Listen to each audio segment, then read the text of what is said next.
Hi, I'm Toni. I live here in San Diego. We share a last name in our family, anyways, Atkins, and my first name. Well, we know what the role of the federal government is here in the issues of homelessness in San Diego. But what does the state do? I don't really know what they do. Well, the state has quite a few roles on housing. We set housing policy. So when you hear people here locally talk about density bonus in terms of housing development, the state set a density bonus policy. So we make laws around how you build housing. We have something called the Regional Housing Needs Assessment, which is designed to sort of force cities to build housing at all income levels. And we have problems with that, but we also do money. I mean, there's resources and money that goes to housing. Several years ago, we put on the ballot through legislation Proposition 41, which is housing for veterans. And so this year in the budget, there will be $75 million put out for developers to focus on veterans housing. We have a program under Smart Growth and Sustainable Communities that takes cap and trade dollars, money that's assessed through cap and trade and climate change auction. These are all broad policies, but the good part of it is that it produces money. It gives us money to put towards the development and building of housing. So like the federal government gives HUD dollars and community development block grant, the state has a low-income tax credit too that incentivizes developers to build. We have a housing and community development department that does all the housing programs, the Proposition 41. And several years ago, the Senate passed a No Place Like Home piece of legislation that takes some of Proposition 63 money, the millionaire's tax money, and says you have to spend a percentage of that building permanent, supportive, or low-income housing. And so that just unveiled last year. And we have a board that we've put together made up of nonprofits and people who actually work in providing services. We have other grants that we filter through the county. Rapid rehousing money we give to the county of San Diego, and they do it through their mental health services and some of their social services programs. So all in, the state spends annually about $3.1 billion in the state, and California's a big state though, so that may sound like a lot of money, but it doesn't go very far when you're building housing.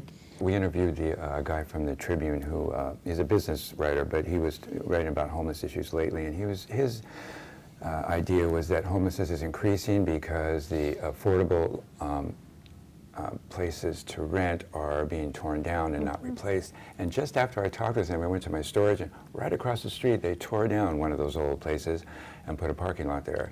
You know, and I noticed that around town too. A lot of these buildings going up that are high-end buildings but not affordable. You know. Well, he's right. You know, years ago, when I was on the San Diego City Council, I pushed a policy that every development had to have inclusionary units or low income. But I couldn't get the votes. I had to get the votes on the council, and the only way I could get the votes to support inclusionary was to say that they didn't always have to build it if they paid an in lieu fee. Instead of building it to pay a fee that would go into a pot of money that eventually would have enough to be building units, if we could undo that and make it straight inclusionary like you have to build, then these high-rises that go up would have some low-income or affordable units. So what are some of the new exciting things you're working on for San Diego? Well, in the state, because we have this problem everywhere, not just in San Diego and California, there's a lot of pieces of legislation being proposed at the state level. My big piece of legislation is actually to create money to help build the units. And so I have SB 2, Senate Bill 2, which would create a fee on transactions at the county, and that money would go into a pot. We could raise about $250 million every single year that would be ongoing to go to communities to build low-income housing. It would go geographically to every area. San Diego wouldn't be excluded. We want to make sure we're hitting the cities, but also the rural areas. So SB2, it takes a 2/3 vote, so I'm working hard on that. Yeah. We have a lot of other measures that members from across the state are pushing that would either force the development of low-income housing, that would look at land use issues, that would look at regulation that keeps housing from being built. So there's lots of legislation. We need to get rid of the barriers of that regulation causes that keeps housing from being built, but we also need the money.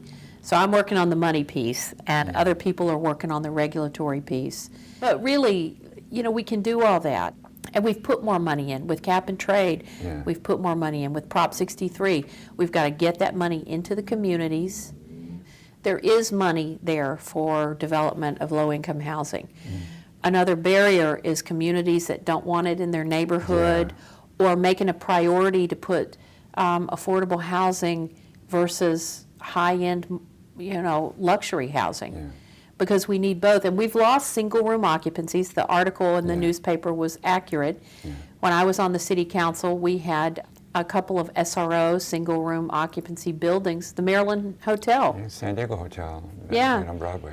These are naturally affordable, but we've got to put money into fixing up those properties so that they can stay affordable. There is a new energy in Sacramento around housing, and that's precisely because nobody can afford to rent a place. People can't afford to buy homes anymore. The cost is so high, whether you want to rent or whether you want to own, that it's really forcing elected officials to say, what are we going to do about this problem? And so I think there is a renewed commitment to try to find solutions. So there's a role for people at the state to play in money, in regulation, in pushing these things to be done, and there's a role for local government to play, which I think is almost more critical. They should expect us at the state level and the federal level to continue to provide resources. If we lose federal HUD dollars, that's going to be awful for us. And people on the ground can't afford that. Through the state size, have you seen other counties that have made progress in this area? Absolutely. Santa Clara County is one of the top counties that really focuses on services and housing. Alameda County has done some positive things. LA County just passed two measures back to back. In November, they passed a measure that would provide money for housing, and then recently in their local election, they approved another measure.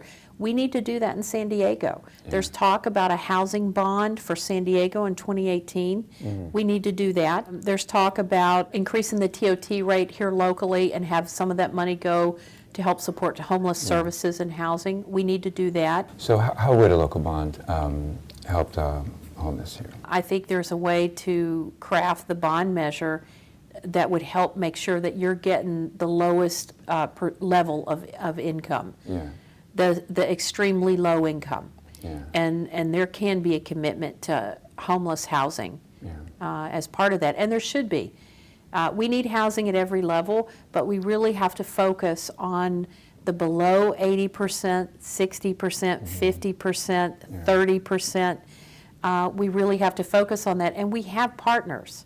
We have the social service agencies who can provide the services, and we have the County of San Diego who's begun to step forward and actually provide more dollars for services, and we have Proposition 63 where the service money can be attached to the development. But a bond must include a commitment to serving the homeless population. Understanding from what you're saying is that the money that the bond would raise would be for the building of these structures, but that the aftercare or the supportive part of it already exists.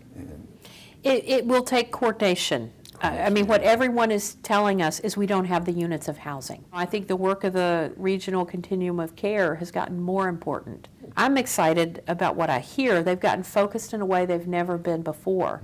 And there's been a redirection. And now what they need is a commitment by government, local and state, that we're going to put the money into building housing.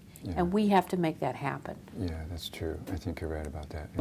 In the creating, writing of this bond, how can somebody like me influence it, or other people that advocate for homeless? Well, you're doing it right now. Yeah. You're talking to me. Yeah. You talking at council meetings Yeah.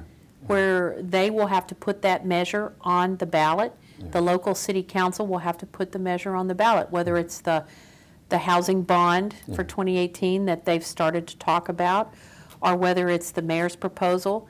Yeah. All those things matter, and people can go speak to their city council. Yeah. Public comment, Yeah, that's a good. like, notes, letters. It doesn't have to be some formal letter. Yeah, it's nice to meet you.